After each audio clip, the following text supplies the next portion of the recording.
quero convidar você que já está em pé para abrir a sua Bíblia no Salmo 126. Hoje eu não vou pregar muito tempo não, viu? Porque nós temos a nossa assembleia ordinária, então eu vou fazer uma breve reflexão com os irmãos aqui no Salmo 126. Salmo 126, encontrou o texto bíblico? Quando o Senhor trouxe do cativeiro os que voltaram a Sião, estávamos como os que sonham. Então a nossa boca se encheu de riso, a nossa língua de cântico. Então se dizia entre os gentios: grandes coisas fez o Senhor a estes, grandes coisas fez o Senhor por nós, pelas quais estamos alegres. Traze-nos outra vez, ó Senhor, do cativeiro, como as correntes das águas do sul. Os que semeiam em lágrimas cegarão com alegria. Aquele que leva a preciosa semente andando e chorando, voltará sem dúvida com alegria, trazendo consigo os seus molhos. Deus abençoe a sua palavra, pode se assentar. Meus irmãos, eu estava agora há pouco olhando a projeção, 61 anos de organização da Igreja Batista do Brooklyn. Que bênção, não é, meus irmãos? Grandes coisas fez o Senhor por nós e por isso estamos alegres. Um sonho que surgiu em 1956, em 1958 foi organizado em congregação e se tornou realidade em 1º de maio de 1960, quando um grupinho de 19 irmãos vindo da primeira Igreja Batista de São Paulo foram organizados aqui como Primeira Igreja Batista do Brooklyn. Que bênção, não é? Um sonho que já dura 61 anos. Deus tem nos abençoado. Nossa igreja 61 anos e eu louvo a Deus por isso. Eu tive a alegria de conhecer o pastor Rivas Lopes Bretones. Quantos aqui foram batizados ou conheceram o pastor Rivas Lopes Bretones? 40 anos de ministério, bem da verdade, 42 anos de ministério, aqui contando seu tempo como seminarista. Eu estou aqui já aí com meus 32 anos de ministério pastoral, 20 anos como pastor titular, tirando o tempo de pastor auxiliar, que também conta, não é? E, meus irmãos, 30 anos casado com a mesma mulher, que maravilha, não é? E Deus tem nos abençoado grandemente, grandes coisas fez o Senhor por nós. O irmão Fabiano está dando risada aí, não é, irmão Fabiano? Mas é verdade, tem gente aí que já está casada há 50 anos, já com 10 esposas, né? 10 maridos, aí você não tem nenhuma vitória nisso, não é? Mas nós estamos alegres, porque nós reconhecemos que realmente grandes coisas tem feito o Senhor por nós. Como Deus tem abençoado a nossa igreja. A nossa igreja é uma igreja diferente, meus irmãos. Já percebeu isso? É uma igreja especial, porque é uma igreja que tem sido muito abençoada por Deus. É uma igreja que nasceu de um sonho de alcançar o Brooklyn para Cristo, e é uma igreja que hoje ainda persegue os seus sonhos. Nós temos muitos sonhos ainda. Alguém certa feita disse que a alma que para de sonhar está condenada à morte. É bom sonhar, não é? E há pessoas que ficam sonhando acordados. É bom sonhar acordados, vigilantes, com os olhos bem abertos, mas olhando para Jesus Cristo. Vendo o que Jesus Cristo está fazendo, para que possamos estar sonhando os sonhos de Deus. Porque quando nós não sonhamos os sonhos de Deus, eles se tornam certamente em pesadelos, não é? Ninguém gosta de ter pesadelos, não é verdade? Eu vou falar para os irmãos que algumas pessoas começam a sonhar e aquele sonho vira um pesadelo, porque Deus não está no sonho, não é? Então sonhe os sonhos de Deus. Sabe, aqui no Salmo 126, encontramos o povo de Deus em um estado de gratidão tão grande que se expressa nas palavras: estávamos como os que sonham. A alegria nutre a nossa vida e vice-versa, pois nós sabemos que nós não conseguimos nada, nós não obtemos nada, se não nos for dada da parte de Deus. Tudo que tem valor vem de Deus. Tudo que tem valor é alcançado pela graça e misericórdia de Deus. Há muitas pessoas que procuram conquistar as coisas, ganhar as coisas, mas se Deus não está no negócio, não dá certo. Jesus diz em Marcos 8, verso 36, de que adianta o homem ganhar o mundo inteiro e perder a sua alma? Há coisas que não têm valor. A revelação e a convicção desses fatos em nossos corações é que nos assegura que nós temos fé, em Deus, a fé de que fala o apóstolo Paulo em Efésios 2, verso 8 e 9, pela graça sois salvos mediante a fé, e isto não vem de vós, é dom de Deus. Fé, meus irmãos, essa fé produz em nós a restauração das nossas almas, da nossa mente, do nosso coração. Essa fé em Deus que é uma característica especial do povo de Deus. Nós somos o povo de Deus, um povo de fé, um povo que consegue as coisas pela graça e misericórdia de Deus, mas porque nós cremos em um Deus que é grande, em um Deus que é todo-poderoso, um Deus que fez coisas grandiosas na vida do seu povo Israel, um Deus que tem feito coisas grandiosas hoje, e é um Deus que quer fazer grandes coisas na minha vida e na sua vida. Deus tem planos para a sua vida. E os planos de Deus, de acordo com Jó, não podem ser frustrados. Os planos de Deus se realizam. Sabe, a Bíblia nos revela que o nosso Deus é um Deus interessado em abençoar, em restaurar. É assim que nós vemos que desde o princípio da história bíblica, nós vemos Deus em busca do seu povo para abençoar, para restaurar, até mesmo quando o povo se torna rebelde. Até mesmo quando o povo desobedece, você vê Deus indo atrás do seu povo. Não foi assim na história do povo de Israel? Que povo cabeça dura, não é verdade? Um povo de dura serviço, um povo que se afasta de Deus, que se desvia do caminho do Senhor, mas Deus vai em busca do seu povo com amor para restaurar. Deus trazendo de volta o povo. Na vida da igreja não é diferente.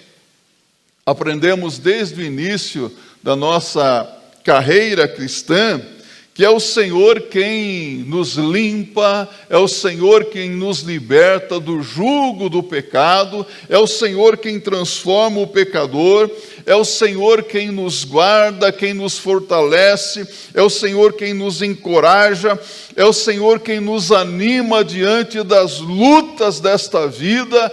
Ai de nós se não fosse o Senhor nos dando encorajamento, meus irmãos. Porque há momentos em que nós sentimos vontade de ficar ali deprimidos, igualzinho o Tatu Bolinha. Já se sentiu assim? Ah, meu Deus, são tantas lutas. Às vezes eu fico olhando para uma coisa ou outra, meu Deus, se eu for olhar para essas coisas, eu vou ficar paralisado. Há momentos que nós temos que parar e perguntar, o que me deprime? O que me paralisa? Ora, se nós temos um Deus que é grande e todo-poderoso, por que ficar paralisado? Por que ficar deprimido? Por que ficar desencorajado?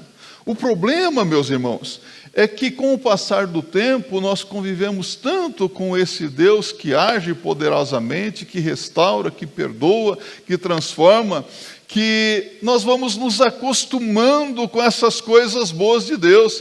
Às vezes nós ficamos mal acostumados, não ficamos? Quem gosta de comida boa aqui? Aí você está acostumado com coisa boa, aí você chega em casa e tem miojo. Aí você olha assim, miojo? Não. De tanto que é bom receber as coisas boas de Deus, às vezes nós minimizamos o seu valor, nós nos acostumamos e achamos que as bênçãos de Deus, elas são assim mesmo, e acabamos caindo na rotina, às vezes num liberalismo. Por exemplo, de tão fácil que é pedir perdão, que nós nos esquecemos do quanto custou o perdão dos nossos pecados para Deus. Quanto custou? A morte de Jesus Cristo na cruz do Calvário. E foi um alto preço. Então, de tão fácil que é pedir perdão, nós nos acostumamos, meus irmãos. Mas precisamos a cada dia nos lembrar que o nosso Deus é um Deus que age, restaurando, transformando, e algumas pessoas têm sido restauradas por Deus de uma forma muito dramática, não é verdade? Quem não vem pelo amor, vem pela dor. Há pessoas aqui que vieram a Cristo pela dor, pelo sofrimento, mas não importa quão dramática tenha sido a restauração de um ou de outro, o que importa é que foram restaurados pela graça e misericórdia de Deus. Como é bom ver o que Deus tem feito. Então, meus irmãos, a restauração é a maior bênção de Deus na vida de um pecador. Você já foi restaurado por Cristo? Você já foi liberto do jugo do pecado, da escravidão do pecado? O povo de Israel sabia muito bem o que era jugo, sabia muito bem o que era escravidão, o que era sofrimento. O povo de Deus havia pecado, eles se desviaram do caminho do Senhor, eles adoraram outros deuses, falsos deuses, e Deus é um Deus zeloso. O nosso Deus é um Deus ciumento. Deus exige fidelidade do seu povo. E o que Deus fez? Castigou o seu povo, permitindo que eles fossem para o exílio, e eles permaneceram no exílio por 70 anos, como Deus disse que seria. E após 70 anos, Deus cumpriu a sua promessa, trazendo de volta o seu povo Israel para Sião. E eles estavam alegres porque estavam vendo as coisas grandes que Deus estava fazendo. Nós nos alegramos com as bênçãos de Deus, não é? Então esse povo estava feliz. Eu quero que você saiba mais uma vez, Deus tem coisas grandes ainda para fazer na sua vida. Não se contente com pouco. Deus quer fazer obras maravilhosas. E aqui eu não estou falando de teologia de prosperidade, não. Eu estou falando das bênçãos de Deus, que são grandes. Não foi isso? Uma bênção, duas bênçãos, três bênçãos, não é, pastor Giano, que lá, efeito dominó aqui. Mas quantas bênçãos Deus nos tem dado, meus irmãos. Ontem alguém me perguntou, como é que você está se sentindo aí com 57 anos de vida? Feliz da vida. Oh, meu Deus, que bênção. Chegar aos 57 anos. Eu já estou me programando por 60. Quando tiver uns 60, programar os 70. Porque que dom maravilhoso que é a vida. Era para eu estar lá no sepulcro há muito tempo, meus irmãos. Morte prematura, Deus me livrou. E, puxa, meu coração é cheio de alegria. Eu estou ainda como os que sonhando com tanta coisa boa na minha vida. Você tem sonhos? O que você espera de Deus? Há coisas que parecem um sonho, não é? Nossa, até parece um sonho tudo isso. Olha o que diz o verso 1. Quando o Senhor trouxe do cativeiro os que voltaram a Sião, estávamos como os que sonham. Então, meus irmãos, a libertação de uma vida é obra de Deus e pertence exclusivamente ao Senhor libertar alguém do jugo, da escravidão. Só Ele poderia libertar Israel e trazê-lo de volta a Sião e restaurar a sorte do seu povo. Deus havia feito grandes coisas na vida do seu povo. Nós sabemos que hoje o povo de Deus, quem é o povo de Deus hoje? A igreja. Nós somos o povo de Deus, o povo restaurado. E Deus quer fazer grandes coisas na vida da igreja, na sua vida. Você é a igreja.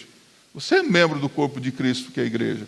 E Jesus Cristo tem poder para fazer grandes coisas na sua vida? Deus fez grandes coisas no passado? O que diz Hebreus 13:8? Jesus Cristo é o mesmo ontem, hoje e eternamente. Deus tem grandes coisas para fazer. Somente Ele é capaz de transformar a vida de uma pessoa, tirar alguém do cativeiro do pecado e trazê-lo para a sua maravilhosa luz. É o que diz Paulo aqui em Colossenses 1, verso 13.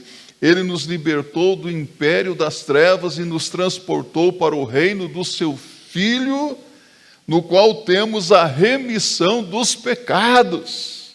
Somos filhos de Deus. Mas uma coisa que nós devemos estar atentos é para o que Deus quer fazer na vida das pessoas à nossa volta. A libertação das pessoas, a restauração das pessoas não depende de nós. Depende exclusivamente de Deus. E é por isso que nós devemos nos colocar na dependência de Deus, porque somente Deus tem poder para restaurar os corações feridos. Quantos corações feridos? Feridos pelo pecado. Quantos corações aí feridos pela culpa, pela tristeza. Por que Deus faz isso?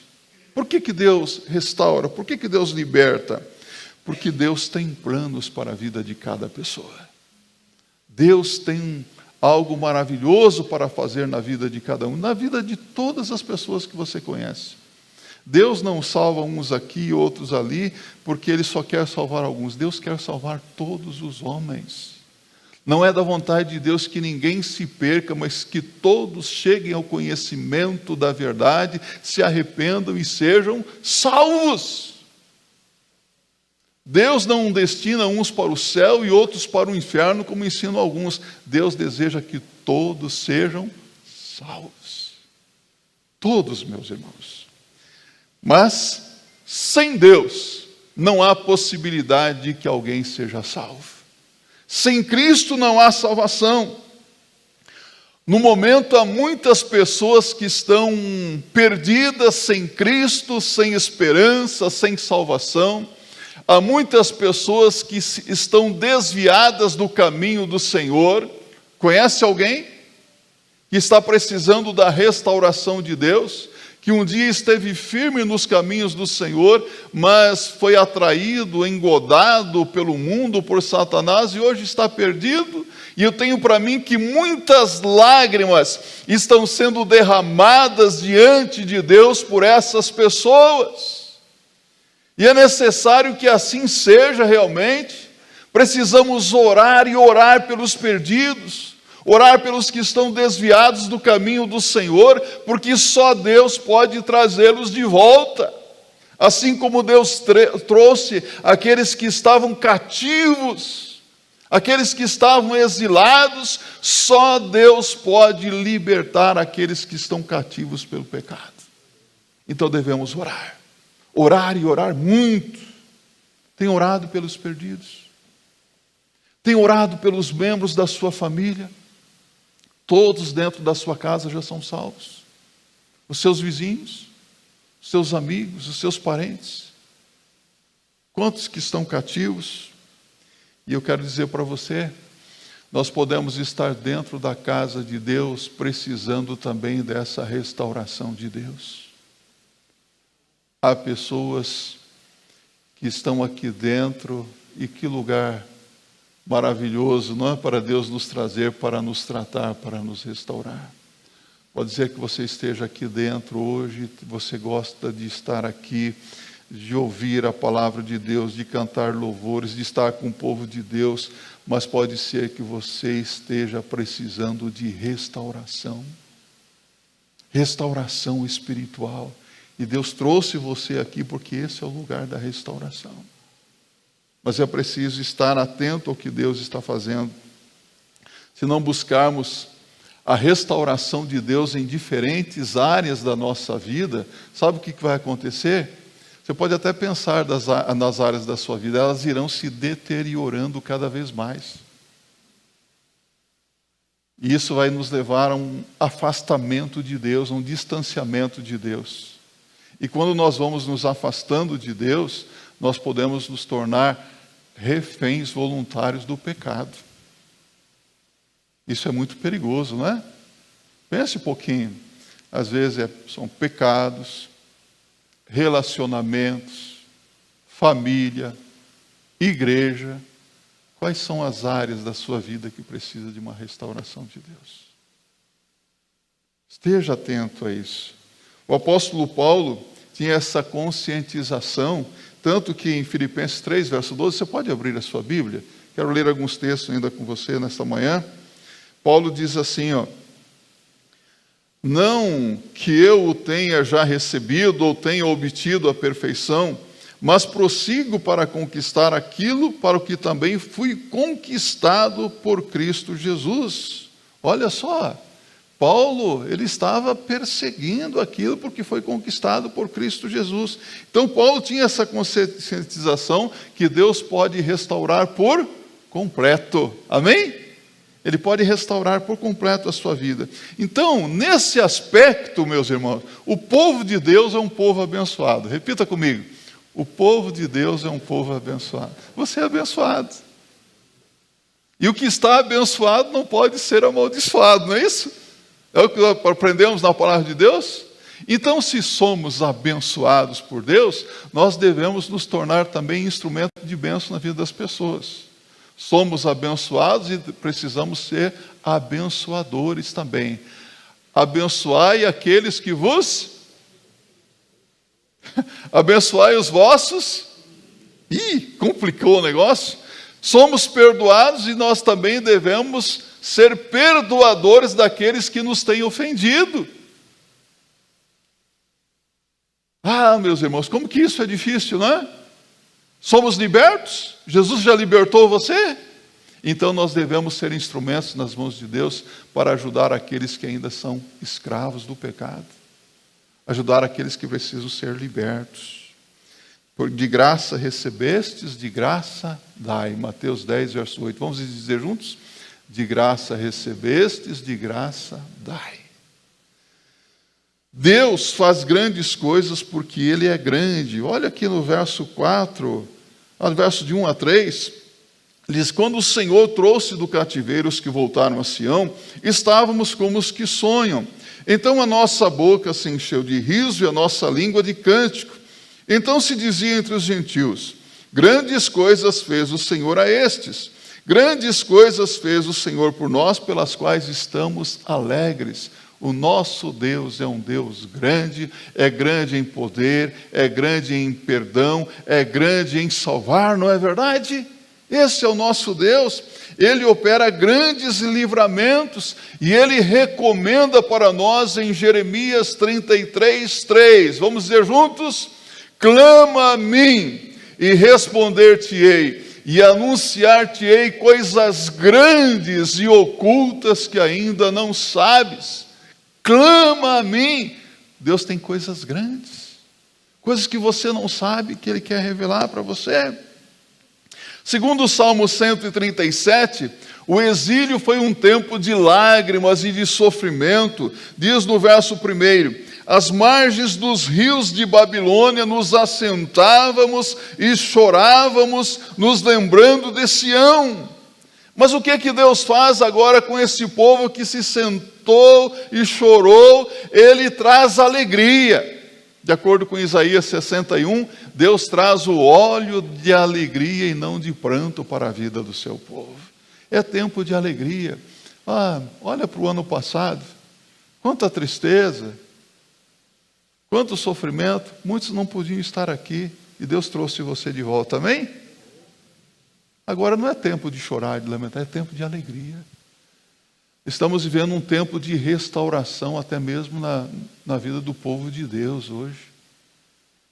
Restauração de igrejas, restauração de famílias. Você tem percebido isso? Deus está restaurando. Deus permitiu tudo isso para nos mostrar algo. O que é que Deus está nos mostrando com todas essas situações difíceis que têm acontecido? O que é que Deus está fazendo? Sabe? Essa alegria da restauração de Deus trouxe para o seu povo Israel e traz para nós muitos sorrisos, porque é algo profundo, é algo espiritual. É uma pena que eu não posso ver todos sorrindo aqui, não é? Como é gostoso sorrir, não é? Sorrir ou contemplar a bondade de Deus, as coisas boas que Deus faz. E esse sorriso é proveniente da alegria que vem de Deus, da alegria do Espírito Santo de Deus. Gálatas 5, verso 22. É uma alegria que ninguém pode nos dar, o mundo não tem para nos oferecer. É uma alegria que vem de Deus, mas que nós podemos também vivenciar no mundo.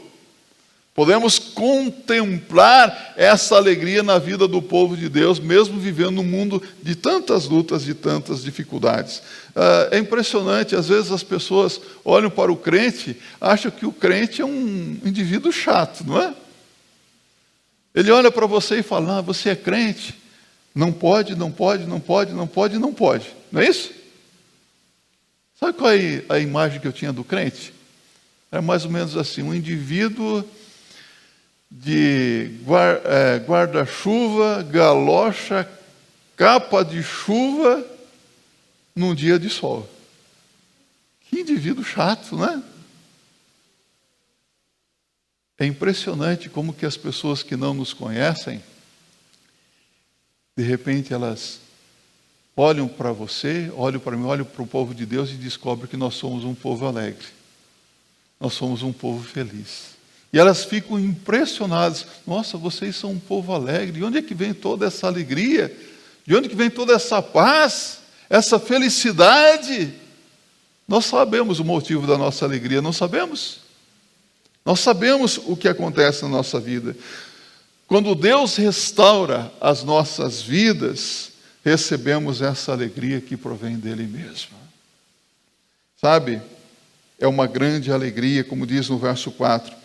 Traze-nos outra vez, ó Senhor, como as correntes das águas do sul. Os que semeiam em lágrimas cegarão com alegria. Aquele que leva a preciosa semente andando e chorando, voltará sem dúvida com alegria, trazendo consigo os seus molhos. Então, aqui neste texto bíblico, o salmista, ele suplica a Deus que traga de volta os exilados que estavam cativos. Mas ele faz menção aqui dos leitos de rios ali na parte sul de Israel que ficavam praticamente secos. No tempo da seca havia pouca água, mas na estação das chuvas aqueles rios transbordavam com torrentes de água, surgia tanta água que as pessoas ficavam perplexas, admiradas, contemplando a abundância das águas no leito dos rios. E ele está dizendo assim, Senhor, traga de volta os cativos como uma enchente de exilados na nação, encha a nação de pessoas que estavam cativas, mas que agora estão restaurados pelo Senhor. Ah, meus irmãos, essa deve ser a vontade da igreja também. Nós não devemos apenas nos contentar com o que Deus tem feito na nossa vida, com as bênçãos que temos aqui. Nós devemos desejar que essas bênçãos sejam derramadas também sobre outras pessoas que não as conhecem.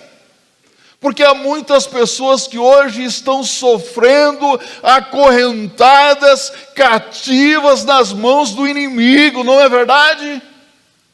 Quantas pessoas escravizadas pelo diabo, acorrentadas pelo pecado, precisando de libertação, de salvação, e nós devemos desejar que essas vidas também sejam libertas. Mas para isso, Deus quer usar você. Para isso, você precisa levar a mensagem do Evangelho de Cristo, que é libertador, aos seus parentes, aos seus amigos, aos seus vizinhos, aos seus conhecidos e até aos desconhecidos. Conhece alguém que está cativo? Alguém que está escravizado pelo vício? Nas mãos do diabo? Deus pode libertar qualquer um. Jesus Cristo veio para desfazer as obras do diabo. Não foi isso que ele fez na sua vida? Traga de volta, Senhor. Você conhece alguma ovelha que está desgarrada do caminho do Senhor? Senhor, traga essa vida de volta. Mas clame ao Senhor. Se for preciso jejuar, jejue, ore com o propósito de que Deus faça uma obra nesses corações. Há pessoas aqui, que só estão aqui porque são resultados de oração. Oração funciona. Às vezes você fala de Jesus, a pessoa não quer ouvir. Então mude a estratégia, fale dela para Jesus. Jesus, coloque essa vida nas tuas mãos. E colocar alguém na mão de Deus, na presença de Deus, é perigoso. Sabe por que é perigoso? Porque Deus faz. Deus faz o que nós pedimos quando fazemos em nome de Jesus. Oremos, testemunhemos e sempre que possível falemos de Jesus às pessoas, porque essa é a nossa missão, as pessoas que estão à nossa volta. E esse povo de Deus aqui estava desejando fazer a obra de Deus num povo difícil, e ele fala sobre o trabalho do agricultor, sai semeando, lançando a semente, não é? Na certeza de que depois iriam ter uma grande colheita. Em tempos de dificuldade, meus irmãos, é que nós devemos semear a palavra de Deus. Esse princípio se aplica à vida cristã, pois existem momentos na nossa vida que são difíceis, muito difíceis. Jesus prometeu facilidade para nós nesse mundo ou não? O que Jesus disse em João 16:33? No mundo tereis aflições, mas tende bom ânimo, eu venci o mundo. Então é no meio da dificuldade que nós devemos trabalhar. As coisas que têm valor, elas são conquistadas no meio de muita luta, de muito trabalho, não é verdade? Então não acha que esse é um tempo difícil, que nós devemos ficar acomodados, quietinhos, até passar a tempestade. Não, no meio da tempestade você tem que trabalhar. Você tem que agir. O que os discípulos faziam no meio da tempestade? Eles estavam com Jesus, mas eles estavam o quê? Remando. E eles estavam também clamando ao Senhor, não é isso? Clamar ao Senhor, pedir pela intervenção do Senhor. Então vale servir a Deus com alegria, com amor, com fé, mas também com santidade de vida, com compromisso com o Senhor Jesus, sem conformismo, meus irmãos. Uma das coisas que mais me entristecem e me chateiam é ver crentes conformados com o mundo, crentes mundanizados, crentes secularizados, crentes que parece que perderam a visão de Deus na sua vida, a visão do poder, do agir de Deus. No meio da dificuldade, nós deveremos fazer a vontade de Deus. Você sabe por quê? Porque nós somos abençoados pelo Senhor. E olha aqui para mim, porque os nossos nomes estão arrolados nos céus. Os nossos nomes estão escritos no livro da vida. E quando Jesus Cristo voltar, Ele irá nos levar para habitarmos eternamente com Ele. Não é maravilhoso isso? Isso vai acontecer.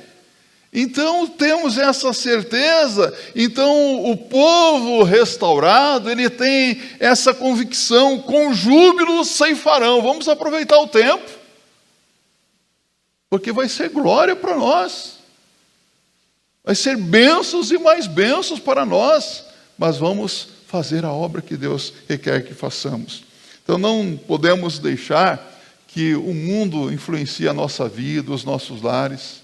Não podemos deixar que ensinamentos aí que estão sendo transmitidos todos os dias pela mídia suja venham influenciar as nossas mentes, os nossos lares, mas devemos estar ali aguerridos protegendo os nossos lares.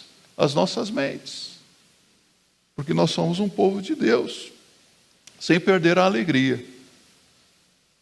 Porque se você quiser se entristecer, é só você ligar a sua TV e ouvir. Tantos mortos de Covid. Aí você vê aquela cena mórbida, aquele caixão sendo carregado, aqueles sepulcros abertos. Você fala, meu Deus, o próximo sou eu. Não é isso? Alegrai-vos sempre no Senhor. Outra vez vos digo, alegrai-vos. Filipenses 4:4. A nossa alegria, ela vem do Senhor. Não é a alegria do mundo. Né? Se a alegria espiritual existe, também existe tristeza espiritual, não é?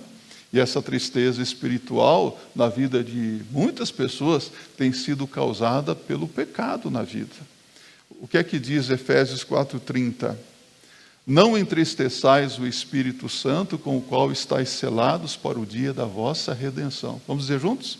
Não entristeçais o Espírito Santo, com o qual estáis selados para o dia da vossa redenção. Ele está ali, está no coração, mas está triste por causa do pecado. Não permita isso na sua vida. E essa tristeza espiritual, segundo Paulo, em 2 Coríntios 7, verso 10, é sinal de morte. É sinal de morte espiritual. Então não permita isso na sua vida. Lembra de Davi? Quando Davi confessou o seu pecado a Deus, honesto e abertamente, ele fez um pedido para Deus. No Salmo 51, no verso 12. Torna a dar-me a alegria da tua salvação. Não a salvação perdida, mas a alegria perdida. Alegria no coração. Então, pergunta que eu quero fazer para você. O que nos deprime? O que nos paralisa? O que nos impede? Se nós somos um povo abençoado, se nós temos a restauração das nossas almas, se nós já somos libertos, se nós temos a alegria do Senhor, se nós temos contemplado grandes coisas que Deus já fez, que Deus está fazendo, e sabemos que Deus fará muitas coisas, por que ficarmos paralisados? Por quê? Ora, por que não damos valor à alegria do Senhor em nossas vidas? A palavra de Deus diz, a alegria no Senhor, a vossa força é. Neemias 8:10. Você se lembra do filho pródigo? Lucas capítulo 15, 11 a 32. Enquanto ele esteve distante da casa paterna, ele viveu uma vida miserável, não é verdade? Sofrimento. Mas quando ele foi restaurado, quando ele volta à casa paterna, nós vemos o filho pródigo totalmente mudado, mais humilde, verdadeiramente arrependido e transformado. Quanta alegria ele trouxe para a casa paterna, quanta alegria ele sentiu. Assim também somos nós, meus irmãos, somos restaurados por Deus. Então Deus, tenho para mim que nesse tempo, Deus está agindo de uma forma maravilhosa, Deus está para fazer algo grandioso. Em breve o Senhor Jesus Cristo vai voltar e todos os mortos de todas as épocas ressuscitarão e comparecerão diante de Deus. Você pode imaginar isso? O Senhor está agindo, o Senhor está trabalhando para que isso aconteça. Deus está recrutando, Deus está arregimentando, Deus está alistando um exército enorme de salvos. E todos aqueles que estão sendo arregimentados, recrutados para a igreja do Senhor Jesus Cristo, estão tendo os seus nomes escritos em um livro que se chama o livro da vida. Está aqui, ó, Apocalipse 20:15, e aquele que não foi achado escrito no livro da vida, foi lançado no lago de fogo e enxofre. Já está o seu nome escrito no livro da vida? Seu nome já está arrolado nos céus? Se não, entregue a sua vida a Jesus Cristo. Aceite-o hoje como teu Senhor e Salvador pessoal e tenha também a sua vida restaurada para a glória de Deus. Igreja, falemos de Cristo. Anunciemos Jesus Cristo para que muitos cativos do pecado sejam restaurados. Eu quero dizer uma coisa para você.